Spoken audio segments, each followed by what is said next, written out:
Welcome to the EOB Podcast, where we talk about the weekend box office and the new openings this week. I'm Benno, and joining me is Senh. So, Senh, hey, welcome back to the podcast. All right, sounds good. Yeah. A benefit of not having any listener is that, when you're wrong, nobody knows about it. And like I said before, right, I'm gonna be pretty wrong this month on my projections of the new movies. Yeah. Well, you know what? Don't feel too bad because everyone was off. Yes, and we're talking about the new Blade Runner movie, which hmm we'll get to. How about we get to it right now? Yes, go ahead. Okay. All right. So, the number one movie of the weekend is Blade Runner 2049. It pulled in about 32.8 million over the weekend, which is, I think, way below anyone's projections, right? Yeah, I think people were expecting in the 45 to 50 million range, mainly because of how well regarded the first film is and was, and how well the reviews were for this one. It got surprisingly great reviews, 88% on Rotten Tomatoes. People are talking about Oscars and all that stuff. And it opened to almost 33 million, pretty far off from what everyone and us were predicting. Yeah, I'm pretty far from the actuals. I said could open to 80 million, and you said 40, which is closer, way closer, right? Yeah, But when the Thursday preview numbers came in, right, they were projecting about 50 million plus, but it seems to yeah, like the steam just came out of this movie for some reason. yeah. The problem was is most of the cult followers, the most of the people who loved the first film watched out to see it on a Thursday, and it didn't go that far beyond that crowd. And kind of like what we said last weekend, I was saying the problem with films with cult following is you don't know how big that group is. So, are they just a small group, making a lot of noise, or are they a big group making all that noise? I guess from the opening, it seems like it's that vocal small group rather than that big giant group. The opening is kind of like, hey, it's already more than what the first film made, like, I don't know, 30, 40 years ago, whatever it is. But because it has a budget of 150 million, this is not going to cut it unless it gets really strong word of mouth. And for a sci-fi film, that's kind of tough, even with great reviews. Yeah, but you expect this movie to play better overseas. I mean, but let's rewind back a bit. When you say that, this movie, has a cult following, right? Yeah. And the when the first movie opened, it opened only to 6 million and went on to make 32 million domestically. hmm The overseas market pretty much non-existent there, existent back then, back in hmm '82. So hmm we don't expect much significant numbers from there, right? But here's the thing, like this movie Blade Runner has been talked up as one of the best sci-fi movie ever made, right? And you Yep. expect over the years, I mean, that's where I put my projections number in so high with 80 million, is that I expect that over the years this movie had expanded beyond that, had gained a better following, with the general audience, instead of these people who are cynics, who love films. And I thought this movie, or this brand, would get hmm beyond that, but apparently not. Yeah, apparently, I mean, it's still a pretty big group. I mean, 33 million is pretty mainstream, generally speaking. It's just not as mainstream as everyone was expecting.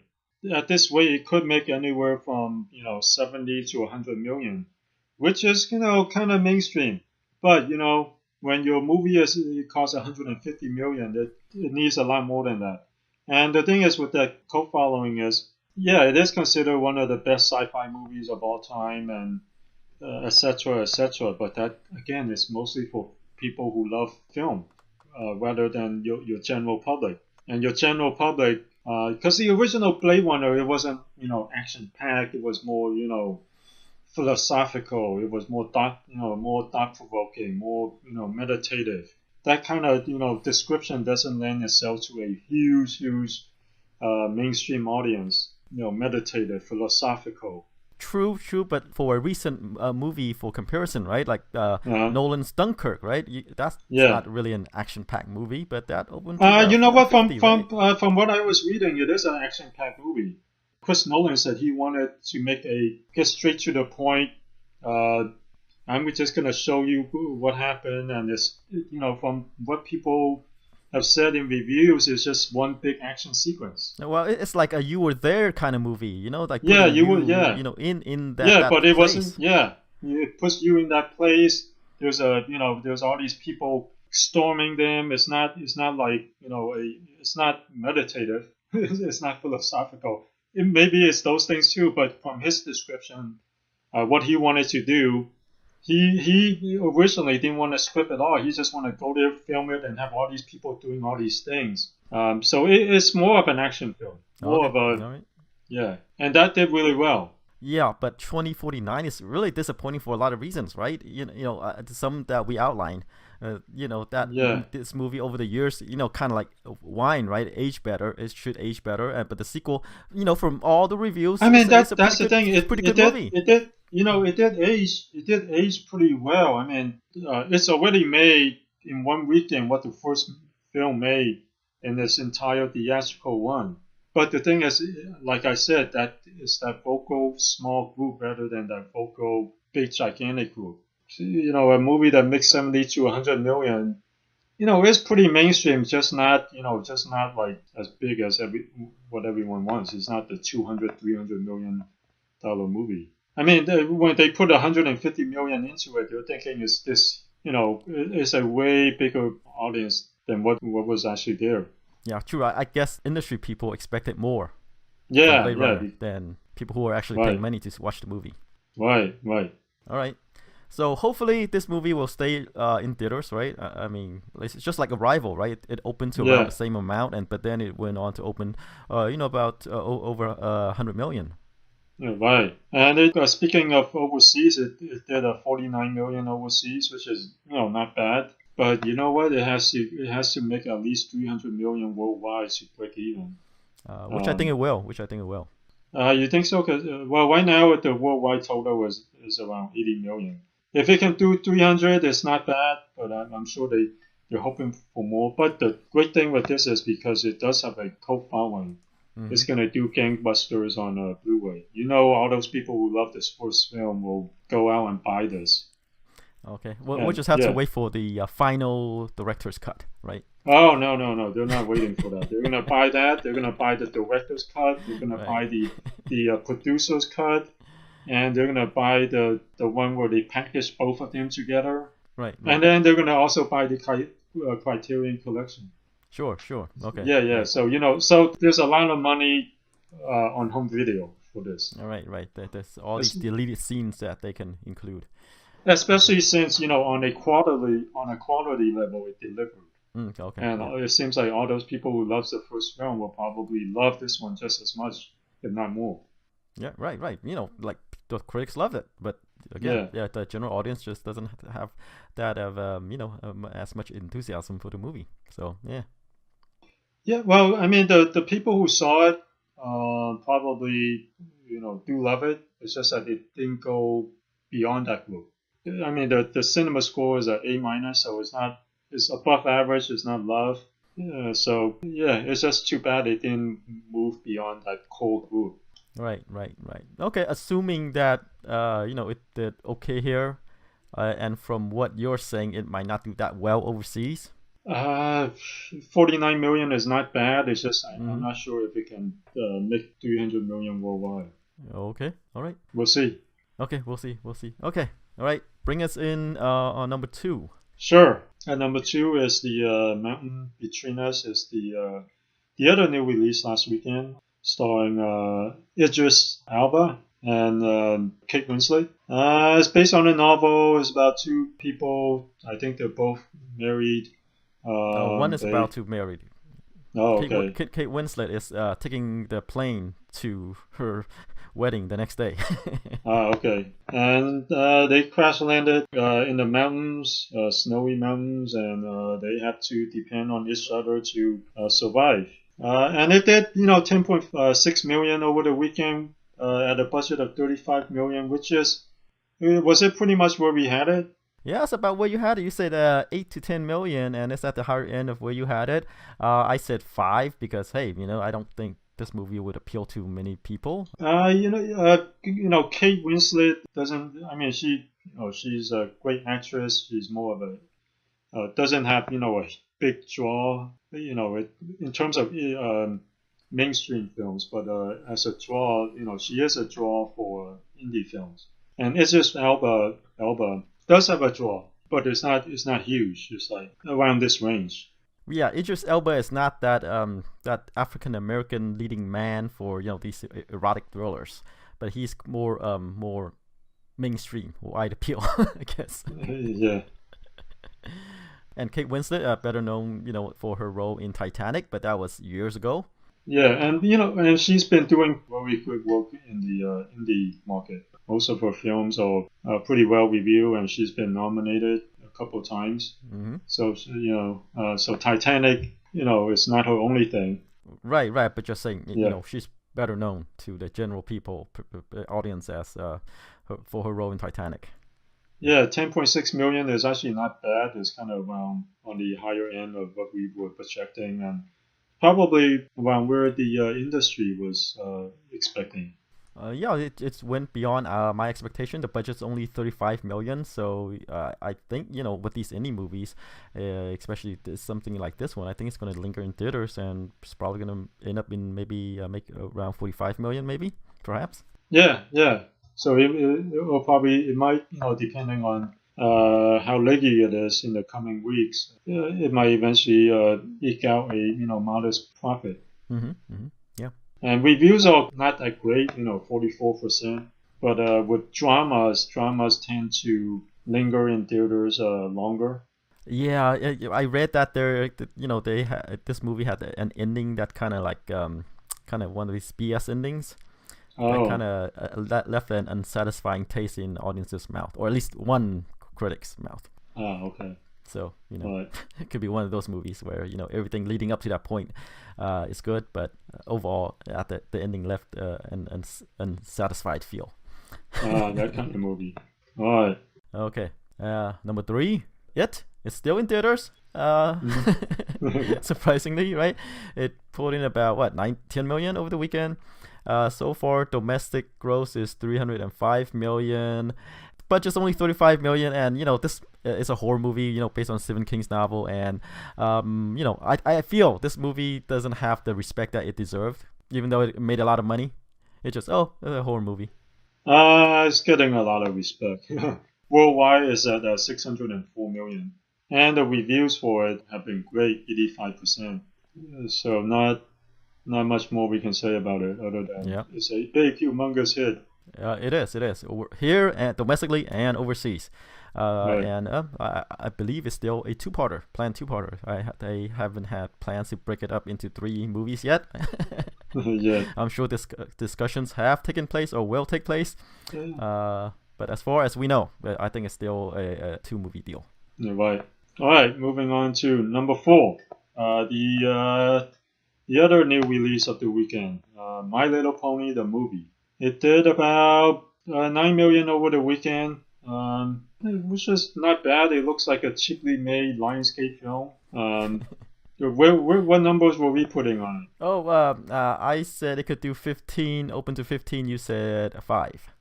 Okay, so it ended up somewhere in the middle. But again, closer to your number. Not that much closer.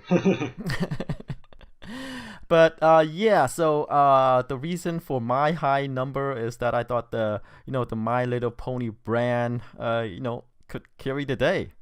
That kids, little girls might nag their parents to take them to watch this movie.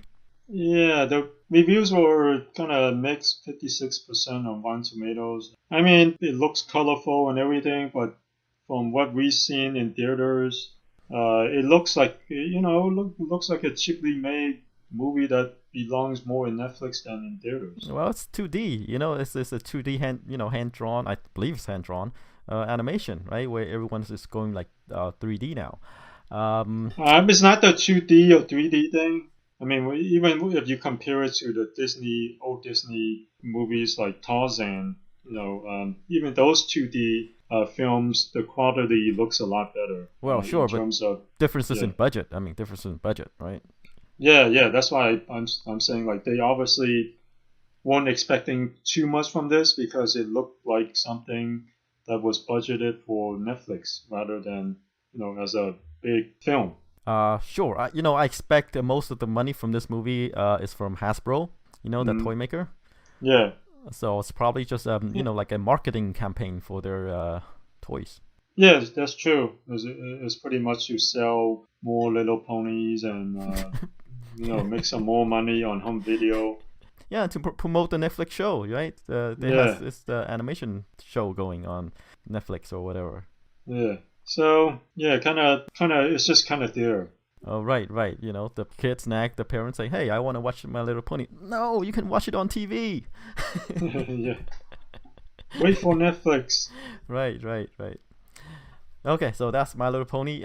Again, the number's closer to yours, and I guess I think it's just like all the old '80s brand. It's all these animations. They're just not doing very well in movie form. Like the Smurfs, My Little Pony, and a couple The others, right? Smurfs originally did pretty well. It's just by the or even Teenage Mutant Ninja Turtles. They did really well. It's just that people were only interested in watching one of them, Well, yeah, and yeah, they came out with three. yeah. But they became such huge hits, they ended up cranking out three. But this one, My Little Pony, definitely isn't anywhere near that range. Right, right. So I guess it's just that these studios plan to rejuvenate these 80s cartoon shows. I'm sure there's Yeah, a couple other in development, and this is kind of like the latest one. And just I guess maybe it seems cheaply made that this it fails to attract an audience. yeah. I mean, at least with Teenage Mutant Ninja Turtles, they were pretty confident in it. They invested like 150 million into it. And even the Smurfs, the budget was decently. It wasn't as high as the Turtles, but it was probably in the 70, 80 million range. My Little Pony, I'm thinking they probably spent maybe 20 million max, if not less. And Very that's what they're possible. making back. Like the people are already drawing for the TV show anyway. They might as well draw for the movie, right? Same thing. Yeah. Using the same people. Yeah. Okay. So anyway, one of these movies. I'm not sure if we'll see another. Well, considering its landscape, we might. Yeah, that's true. It is. It is Lionsgate. Yeah. My Little Pony the movie, the sequel. Who knows? Yeah. All right. Let's move on to number 5, Kingsman: The Golden Circle, which is sequel to the other Kingsman movie. Mm-hmm. I think Secret Service or something like that, subtitled. Mm-hmm. Let's see, that pulled in about 8.7 million over the weekend. Drop off is about 49% from its previous weekend. Domestic gross right now is 80 million. The budget is 104 million. Mm-hmm. And let's take a look at the overseas figure. Let's see. Overseas is 173 million for a worldwide total of 253 million. So doing pretty damn good. Yeah, yeah. I thought it wouldn't perform as well as the first movie, but hey, it proved me wrong. How much did the first movie made worldwide? Let's take a look. Kingsman franchise. Okay, the Secret Service worldwide is pretty 414 million. Yeah, it could get there. It only needs 150 more. Yeah, and I guess it hasn't opened up in China yet, or at least the China figure hasn't show up here yet. So yeah, Hasn't opened in China yet. Yeah. yeah. So yeah, as you say, it could get there. So we'll be seeing more Kingsman movies. Yeah. And as we said in the last podcast, they might move on to other countries as well. Yeah. Different branches. Like this, for this one, they moved to the American branch, and who knows what other countries they'll move on to. Next one, China, as we said, is Yeah. another branch they could move on to, and of course there'll be Kung Fu. Yeah, right. They're already doing kung fu. Right. But this is Yeah. more stereotypical. Yeah. Like Right. All okay. right. At number 6 is American Made, Tom Cruise. It did 8.4 million over the weekend. After 2 weeks of release, it has already grossed about 31 million at a budget of 50 million. So it's doing okay, not spectacular. The worldwide figure is 99 million, which is about double its budget already. So it's gonna make a decent profit for Universal. Oh yeah, but hey, this movie is headlined by Tom Cruise, and obviously, his stature is not as huge as in when he's at his peak, right? Yeah. But this is a kind of a different Tom Cruise movie, not his blockbuster Tom Cruise movie. Right. More him in his acting mode. Yeah, just kind of doing decent business, not blockbuster level. Right. So yeah, it's okay. It's one of these movies that Tom Cruise is making between his Mission Impossible movies and Jack Reacher movies right now. Yeah, That's his right. two of his franchise as sustaining him. Yeah, right. Okay. Yeah, let's move on to number 7, the Lego Ninjago movie, pulled in 7 million over the weekend. The total is 44 million domestically, and worldwide it's at around 80 million. Hasn't opened in China yet. So far, it's not looking good. Expect the budget for this movie to be around 70 million. That means it needs to at least do 140 worldwide to break even. And it's not there yet. Yeah, I'm waiting to see if we are seeing a general decline in the Lego brand, or if it is just these individual movies that are not pulling their weight. Yeah, well, we'll have to see that how the sequel to the first Lego movie makes. Mm-hmm. If that disappoints, then you could say that there's a general decline. But we'll have to wait for that because that's the main franchise. Yeah, I believe that one's coming out next year, right? So we'll know for sure. Yeah, we'll know that. All right, number 8 is a movie called Victoria and Abdul. Pulled in about 4 million over the weekend. This is an expansion. It's already in its third weekend already. Domestic gross is about 6 million. Let's see. It's a Judi Dench movie. Yeah, Judi Dench. That's all I know about it. It's something. Yeah. I saw the trailer. It's something about she's a queen. I think she's a queen. She had a helper who's Indian. Oh, it's kind of like Driving Miss Daisy movie, kind of like. Oh yeah, kind of. And then the Indian guy introduces her to a lot of great things from India, and to the I guess the whore, and I'm not sure if it's whore, but apparently her circle doesn't like that relationship. So her servant is opening her eyes to the her eyes to the world, I guess. Yeah, and mango. Right. The trailer, apparently there are no mangoes back then. There are no mangoes in England, and she was finally able to experience one from India. They had awesome. Yeah. But the reviews are solid. 67% on Rotten Tomatoes, not great, for indie film, but this opening is pretty good on a per screen average. It's not bad. It's solid. Yeah, it's one of these costume dramas with Judi Dench.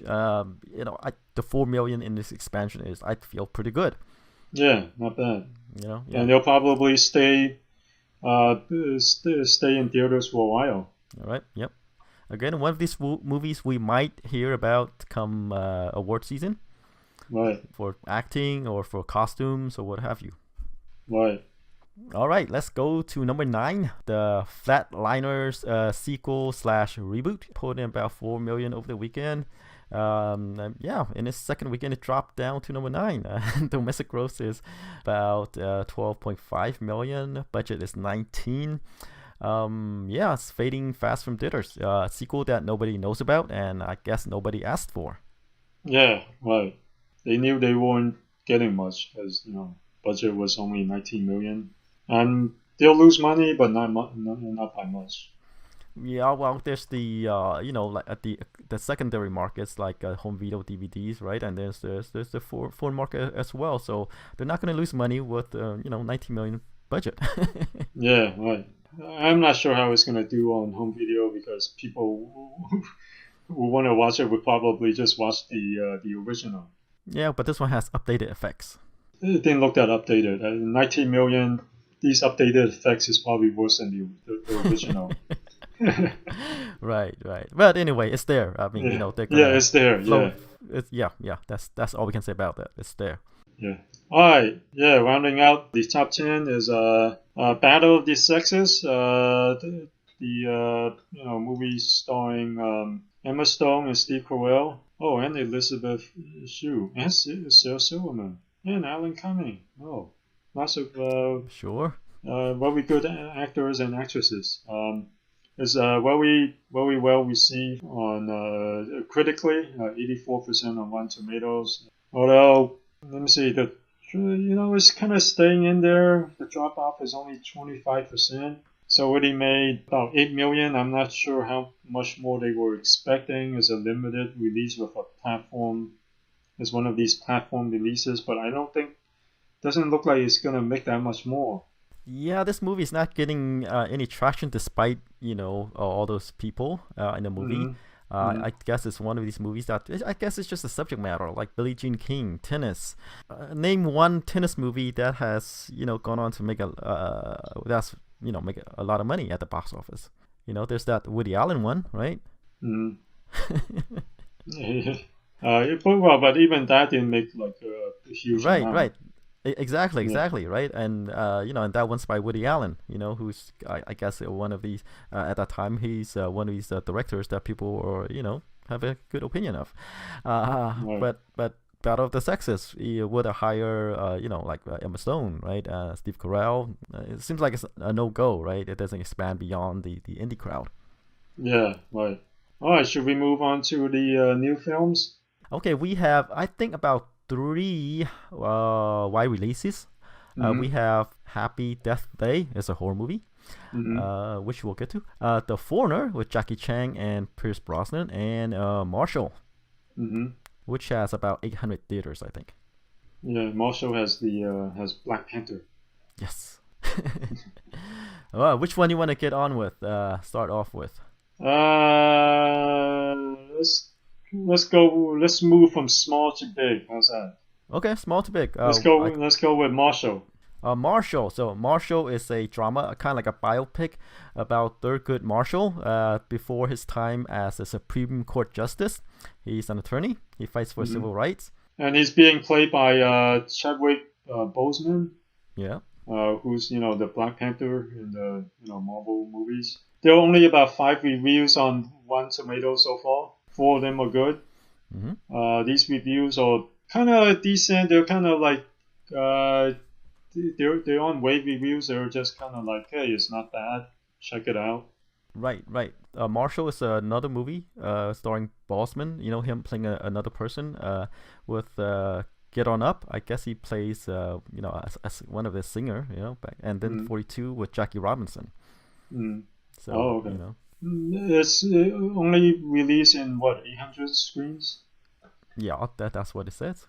800 screens, kind of a drama about a Supreme Court justice figure, not the most mainstream film. So 4 million. Oh, that's where I had the movie as well. Because Get On Up, him playing James Brown, the musical, opened to about 13 million, and 42 opened to about 27 million. But those two movies, have a bigger opening, right? Yeah. But the per screen average is around about 5K or 9K, depending on the movie. And I guess this movie has more limited appeal. Because hey, it's about a Supreme Court justice. I guess not a lot of people outside of I guess a small group knows about or interested about. So I think it's going to be about 4 million as well. All right. Let's move on to our next film. Let's do The Foreigner. Okay. With Jackie Chan and Pierce Brosnan. Yes. It's directed by Mon Campbell. So a solid director. Well, he did Green Lantern, the James Bond movies. Hey, Casino don't Royale, mention. and Hey! GoldenEye. I said he's a solid director. So Right, start right. with the good stuff. I'm right. I'm You just mentioned naming the Green movies that he Lantern. directed. Yeah. But you mentioned Green Lantern. You kind of messed up my Well, my intro there. everyone had a couple stinker to the names, and if you can survive that, and which judging by the movies that he didn't direct afterwards, he kind Yeah, of got, you know. Yeah, I said Since he's a solid director. You should have okay, started with, he directed Casino Royale. He rebooted successfully the right, James Bond franchise twice. First with Pierce Brosnan, and the second one with we forgot his name. Daniel Craig. Yes, Daniel Craig, and he Yeah, also did Legend of Zorro, right? That's yeah. all high budget movie, all high budget movie. So he can That do were well movies. reviewed. Yeah, he can do action. Yes. He can do action. So Right, and then came Green Lantern, which set him back a couple years. I mean, afterwards, I yeah, guess he hasn't been directing that yeah, we know of. yeah. Right. I'm surprised it took him this long. I mean, Green Lantern was a dud, but it wasn't that big of a dud. It did open to 50 million and it made over 100 million. Sure, the reviews were horrible, but it wasn't that bad. And one stinker out of all those hits. You I know, think the movie ultimately made money. I think it's just Hollywood accounting, that that right. that causes it to lose money or something like that. But again, I don't know what happened. It took him so long to direct another one. Right. When people talk about the Green Lantern, they're kind of, saying how, it's this humongous dud, but in terms commercially, it wasn't that bad. The budget was high, but it had a huge opening. It opened to 53 million. It ultimately ended up making 160 million domestically worldwide. It did 220 million. I guess here's the thing though. It cost 200 million. Yes. Um, so it did lose a lot of money. I think even with home video, it lost a lot of money. So yeah, Okay. but still, if you can get a movie to open at 50 million, it's not bad. Okay. So now he's back with The Foreigner. The Foreigner. So kind of a smaller kind of movie. I read the budget for Foreigner was it's only 35 million, and most of it was probably funded by the Chinese film studio, or probably funded entirely by Jackie Chan. But anyway, What's the difference between him and the Chinese government? yeah, right. Right. Anyway. Yeah. So I don't know. There's only 5 reviews. And the reviews, or even though it's 80%, they're kind of like marginal recommendations. They're not huge. Like they're not raves. They're like go see it. Return to form by Jackie Chan, etc. But most of them they say is as a Jackie Chan movie, it's pretty solid. One of his better recent ones. Okay. So anyway, he's been on the talk show circuit promoting this movie, right? Mm-hmm. And as he's been saying, he wants to transition to being an actor. Yeah. This is him doing drama with some action elements. Right. The movie already opened in China a couple of weeks ago, and it did okay, not bad. It's already did 70 million, so we'll probably top out there around 75, if not 80 million, which is kind of actually on the lower end of how much his previous 5 or 6 films have done. Like Kung Fu Yoga did 260 million, or 250 million in China alone. So this the Foreigner is not bad. 70 million so far in China is pretty solid for him. So it's already pretty much made back its money in China. So the U.S. whatever it makes here is just frosting on the cake. Yeah, sure. Well, in this movie, right, he Yeah. plays a retired special forces guy, right? Mhm. His the daughter got killed, and he went to the authorities to help find who killed her. And Yeah, and Pierce Brosnan plays I guess a police chief or something like that, who stands in the way. yeah, he plays some politician or someone in the government, I think, or police chief, one of those higher ups who could help him find the killer. Right, but then, right? Yeah. It turns out this is kind of like Jackie Chan versus Pierce Brosnan kind of movie, and which I think is a missed opportunity. I think it's a missed opportunity for this movie.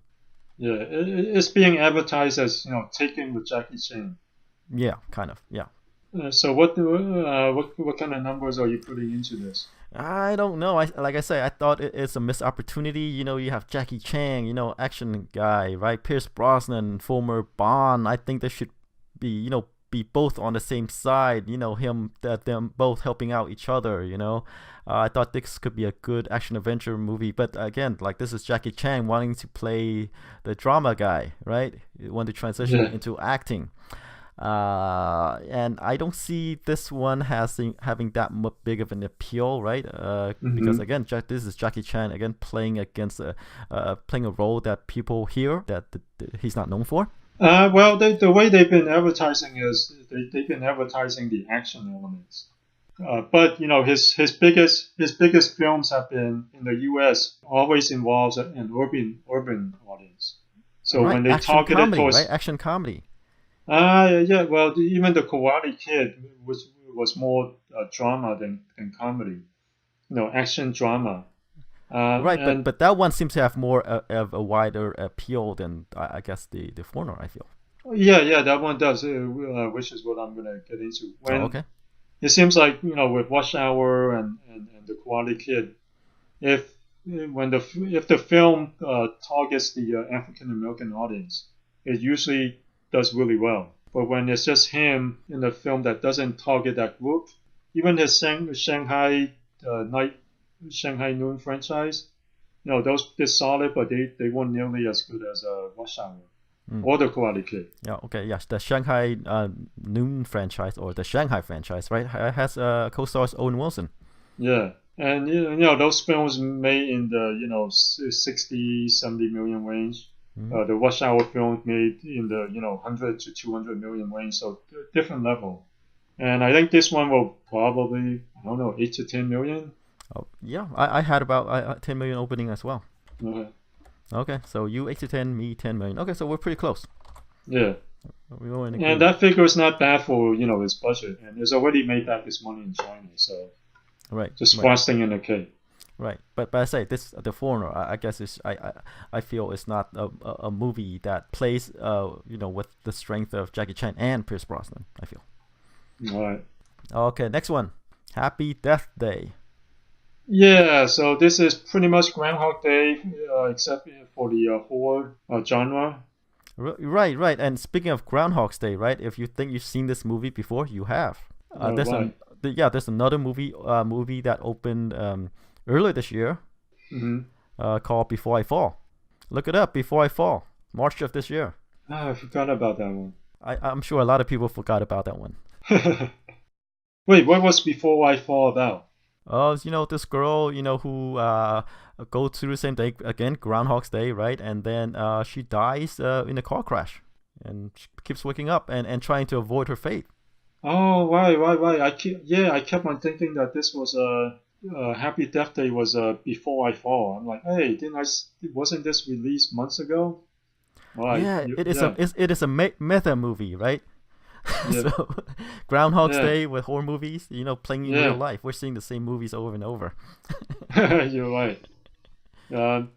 Sometimes it works. Like Edge of Tomorrow. That was considered a very good movie and one of Tom Cruise's better films. But I don't think this is gonna be in that level. It is produced by Jason Blum, right? Right. So Jason Blum saw Before I Fall and said, "Hey, I can make that cheaper and better." Maybe. Could be. Yeah, maybe. But cheaper is the first point that Yeah. Let me see. How did Before I Fall do? Not that well, right? I think it opened to about 4.6 million, and it went on to make I think in the low teens. Okay. Domestically.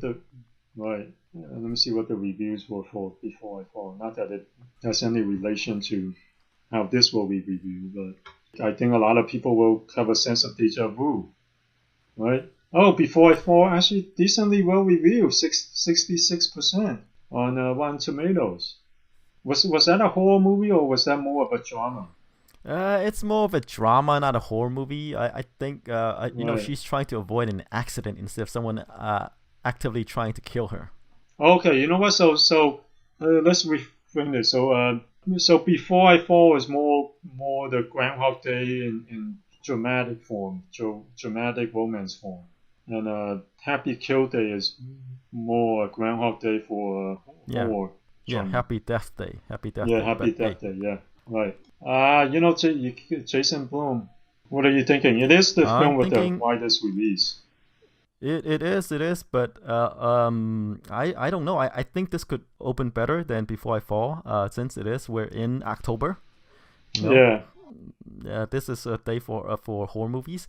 For me personally, like I say, horror movies. I'm not the target audience for this one. I think it could do maybe 10 million, open to 10 million. yeah. I'm kind of there too. I'm not, but then we could be wrong for this. I just don't see the appeal.